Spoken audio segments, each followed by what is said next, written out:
అదే RTV app వార్తల్ని క్షణాల్లో చదివే అవకాశం ఉంటుంది. ఒక న్యూస్ పేపర్, ఒక టెలివిజన్ ఛానల్ మీ చేతుల్లో ఎప్పుడూ ఉంటాయి.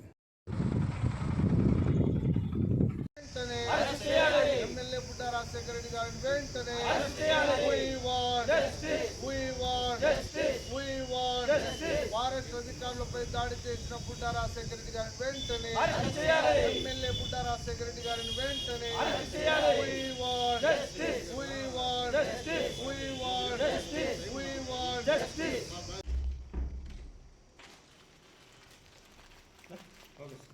ముందుగా మీడియా మిత్రులందరికీ కూడా నమస్కారం.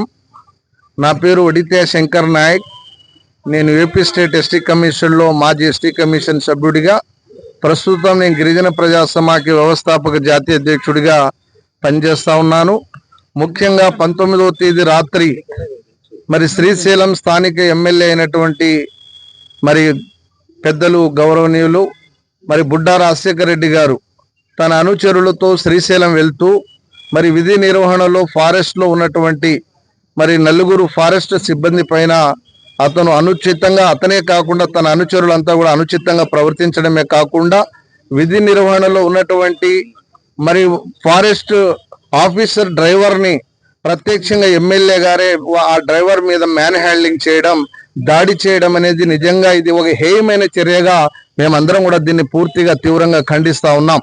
ఎందుకంటే ఇవాళ ఒక స్థానిక ఎమ్మెల్యేగా ఒక నియోజకవర్గంలో లక్షలాది మంది ప్రజలకి ఇవాళ మార్గదర్శకంగా ఉండాల్సినటువంటి ఒక ఎమ్మెల్యే గారు తన అనుచరుల అందరి సమక్షంలో విధి నిర్వహణలో డ్రెస్లో ఉన్నటువంటి ఫారెస్ట్ అధికారుల మీద దాడి చేయడమే కాకుండా ఫారెస్ట్ వెహికల్ని తనే నడుపుకుంటూ శ్రీశైలం పరిసర ప్రాంతాల్లో అక్కడ ఉన్నటువంటి ఆ టౌన్కి దగ్గరగా ఉన్నటువంటి రోడ్లలో కూడా తనే డ్రైవ్ చేస్తూ వాళ్ళందరినీ కూడా గెస్ట్ హౌస్ తీసుకొని వెళ్ళి అక్కడ ఉన్నటువంటి ఒక ఏదైతే గార్డ్ ఉన్నాడో ఆ గార్డుని ప్రత్యక్షంగా ఎమ్మెల్యే గారే కార్యకర్తలకు చెప్పి కార్యకర్తలందరినీ కూడా ఆయనే ప్రేరేపించి అందరి సమక్షంలో దాడి చేయడం, వాళ్ళని మానసికంగా ఇబ్బందికి గురి చేయడం అంటే నిజంగా ఏ సమాజంలో ఉన్నామో ఒకసారి మనం అందరం కూడా ఆలోచించాల్సినటువంటి అవసరం ఉంది.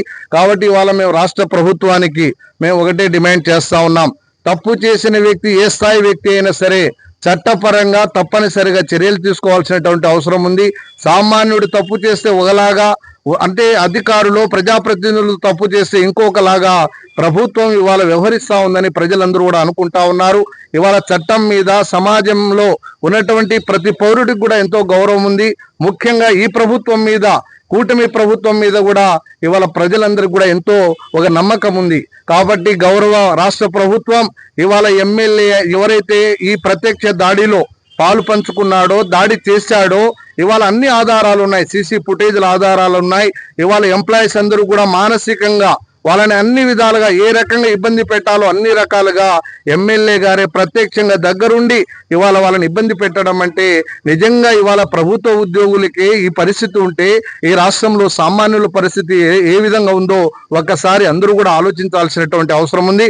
కాబట్టి వెంటనే రాష్ట్ర ప్రభుత్వం ఇవాళ ఏదో కేసులు పెట్టామని, ఏదో తూతూ మంత్రంగా, ఏదో తాత్కాలికంగా ఏదో ఎఫ్ఐఆర్ చేసి మేము ఏదో చేశామని ఇవాళ ఏదో అంటే ప్రజలని ఏదో నమ్మించే ప్రయత్నం చేయడం అది కరెక్ట్ కాదు. ఇవాళ ఎమ్మెల్యే గారిని వెంటనే చట్టపరంగా ఇవాళ ఈ కేసులో అట్రాసిటీ, ఎస్సీ ఎస్టీ అట్రాసిటీ యాక్ట్తో పాటు అటెంప్ట్ మర్డర్ సెక్షన్ ని కూడా అప్లికబుల్ అవుతాయి. అదేవిధంగా విధి నిర్వహణలో ఉన్నటువంటి ఎంప్లాయీస్ ని ఆయన ఇబ్బంది పెట్టాడు. కాబట్టి ఈ మూడు విధాల్లో, అంటే ఈ 3 సెక్షన్లలో ఏ సెక్షన్లు అప్లికబుల్ అయితే అన్నీ కూడా వారి మీద నమోదు చేయాలి. వెంటనే వారిని అరెస్ట్ చేసి న్యాయం అనేది సామాన్యుడికైనా, ఉన్నవాడికైనా, లేనివాడికైనా తప్పు చేస్తే ఇలా ఉంటుందని ఈ ప్రభుత్వం ఈ ప్రజలకు తెలియజేయాల్సినటువంటి అవసరం ఉంది. లేకపోతే ఈ రాష్ట్రంలో ఉన్నటువంటి ప్రజలు, ప్రజా సంఘాలు అందరూ కూడా రోడ్ల మీద వచ్చి ఈ ఫారెస్ట్ అధికారులకు జరిగినటువంటి అన్యాయానికి ప్రతిఘటించే పరిస్థితి వస్తుంది. అలాంటి పరిస్థితి రాకూడదని ఇవాళ మేము గిరిజనులుగా, గిరిజన ప్రజా సమాఖ్యగా ఇవాళ మార్కాపురంకు రావడం, ఇవాళ ఇక్కడ ఉన్నటువంటి ఫారెస్ట్ అధికారి డిఎఫ్ఓ గారికి మేము గిరిజన ప్రజా సమాఖ్య తరపున వారు ఎవరికైతే బాధ్యులు ఉన్నారో వారికి న్యాయం చేయాలని, తప్పు చేసిన వ్యక్తిని చట్టపరంగా అన్ని రకాలుగా శిక్షించాలని ఇవాళ కోరుతూ ఇవాళ ఇక్కడ వినతి పత్రాన్ని కూడా ఇచ్చాం. ఇక్కడ డిఎఫ్ఓ గారు కూడా చాలా పాజిటివ్ గా వారు కూడా స్పందించడం జరిగింది. తప్పనిసరిగా బాధ్యులకు న్యాయం జరిగేంత వరకు మేము వారికి అండగా ఉంటామని మీ ద్వారా తెలియజేస్తూ మరొక్కసారి ప్రభుత్వానికి ఈ విషయంలో ప్రభుత్వం మనాతన అనేటువంటి భేదం లేకుండా నిష్పక్షపాతంగా ఈ విషయంలో అన్ని రకాలుగా విచారణ జరిపించి ఈ విషయంలో బాధ్యులకి అండగా నిలబడాలి. తప్పు చేసిన వ్యక్తి ఎవరైనా సరే, ఎమ్మెల్యే అయినా ఎంపీ అయినా ఎవరైనా సరే చట్టపరంగా తప్పనిసరిగా శిక్షించాలని మీ ద్వారా తెలియజేస్తూ హెచ్చరిస్తూ సెలవు తీసుకుంటా ఉన్నాను.